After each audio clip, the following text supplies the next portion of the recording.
नमस्कार, मेरा नाम डॉक्टर अनुज खंडेलवाल। मैं कंसल्टेंट साइकाइट्रिस्ट और साइकोथेरेपिस्ट हूँ किरण हॉस्पिटल में।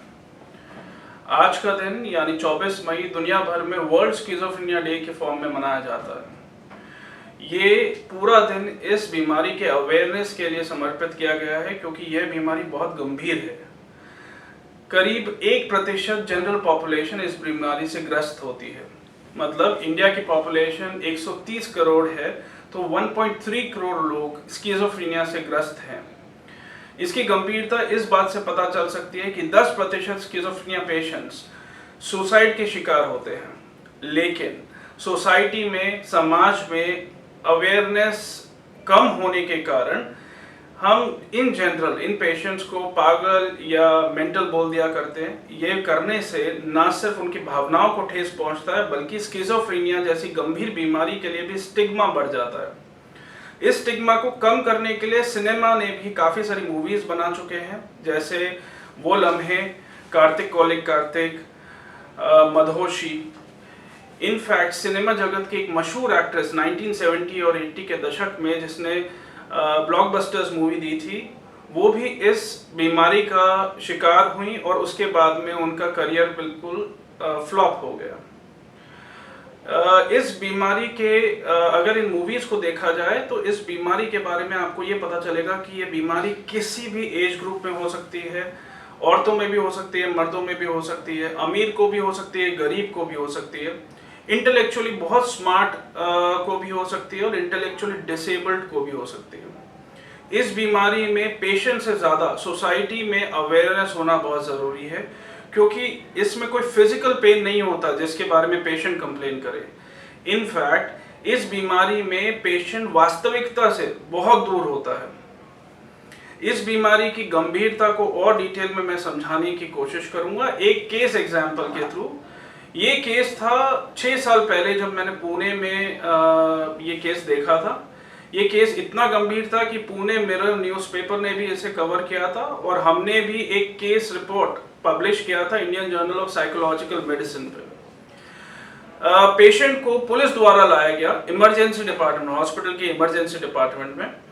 पेशेंट को घाव और जख्म बहुत सारे थे, इसलिए उसको सर्जरी डिपार्टमेंट में एडमिट किया गया। सर्जरी डिपार्टमेंट से साइकियाट्री रेफरेंस किया गया। साइकियाट्री रेफरेंस सुसाइडल इंटेंट की वजह से किया गया। वो पेशेंट ने रेलवे स्टेशन के स्काई वॉक से कूद के आत्महत्या करने की कोशिश की थी। जब मैंने पहली बार पेशेंट को देखा तो पेशेंट अकेले में बड़बड़ा रहा था, हंस रहा था, वो अपनी धुन में था जैसे वो किसी से बात कर रहा हो। काफ़ी बार प्रश्न पूछने के बाद पेशेंट एकदम से गुस्से में बोला, हाँ मैं कूदा क्योंकि मुझे वो आवाज़ें बोल रही थी। इसके बारे में और डिटेल जानने की कोशिश की मैंने तो पेशेंट एकदम से वायलेंट हो गया आजू बाजू में और हमें मारने की कोशिश करने लगा और चिल्लाने लगा कि तुम सब मेरे पीछे पड़े हो, तुम सब मिले हुए हो, तुम सब मुझे मारना चाहते हो और ये मैं क्लियरली आवाज़ें मुझे बता रही हैं। एक बात क्लियर थी कि पेशेंट को ऑल्टरी हेलुसिनेशंस हो रहे थे, मतलब भास हो रहे थे। जो आवाज़ें सिर्फ पेशेंट को सुनाई दे रही थी। हमने पेशेंट को एंटीसाइकोटिक मेडिकेशंस पे स्टार्ट किया और न्यूरोलेप्टिक इंजेक्टेबल भी देना पड़ा क्योंकि पेशेंट बहुत वायलेंट था, उसे शांत करना ज़रूरी था।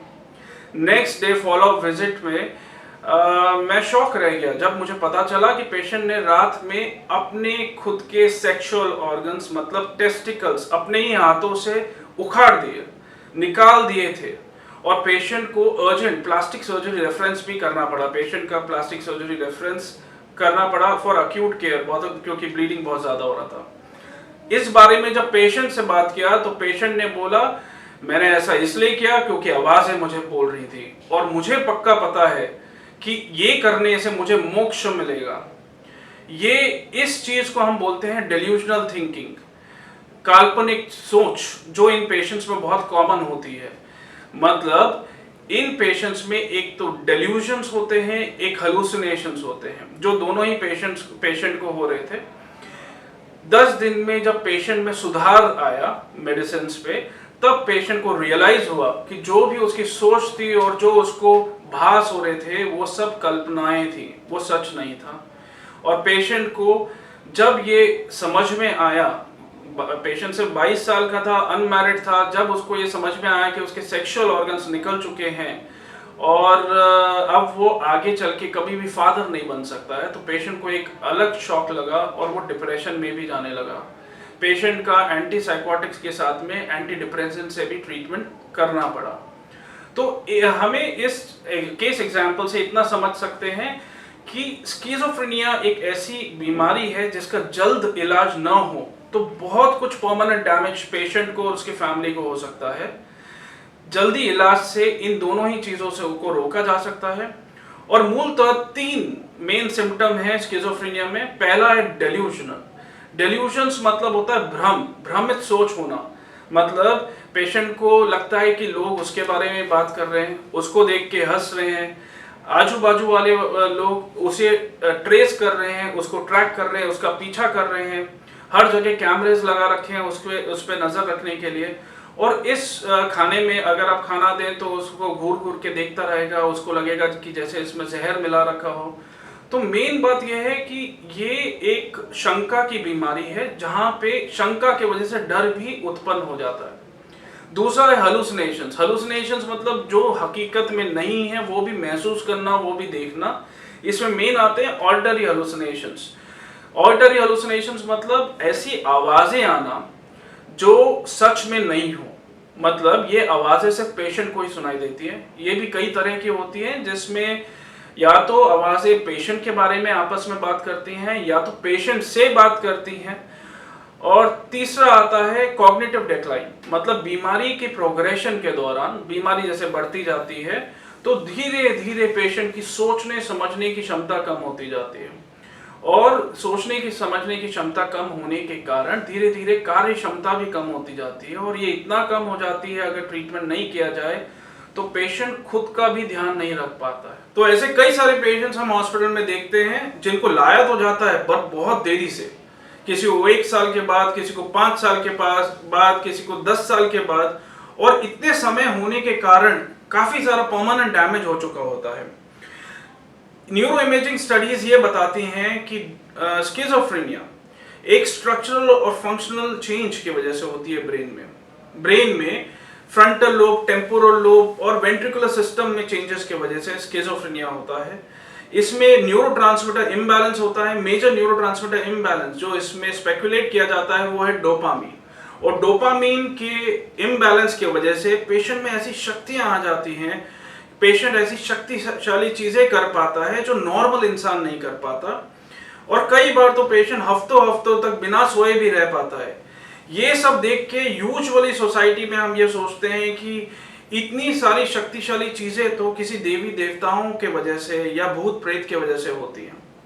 और ऐसे ही सोसाइटल दृष्टिकोण के वजह से, ऐसा ही दृष्टिकोण रखने के वजह से पेशेंट का ट्रीटमेंट लेट हो जाता है। और यूजुअली हम फेथ हीलर्स के पास ही जाते रहते हैं और इसकी वजह से परमानेंट डैमेज बढ़ता चला जाता है। कॉग्निटिव डिक्लाइन, सोचने समझने की क्षमता दिमाग कमजोर होता चला जाता है।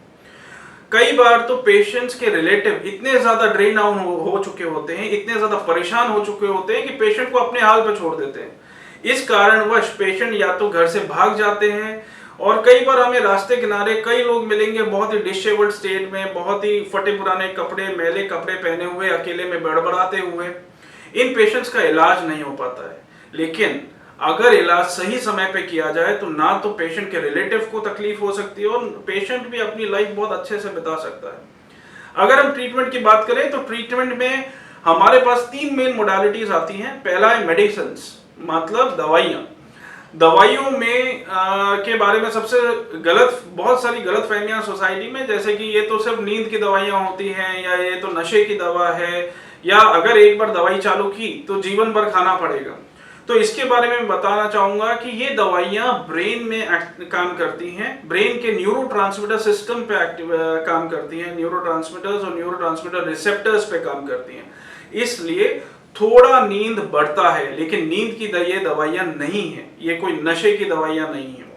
अगर ट्रीटमेंट ड्यूरेशन की बात करें तो clear cut research based guidelines हैं कि अगर फर्स्ट एपिसोड इस बीमारी का होता है तो आपको दवाइयां कम से कम 1 से 1.5 साल तक खानी जरूरी है, जिससे कि आगे ये होने के चांसेस कम हो जाए।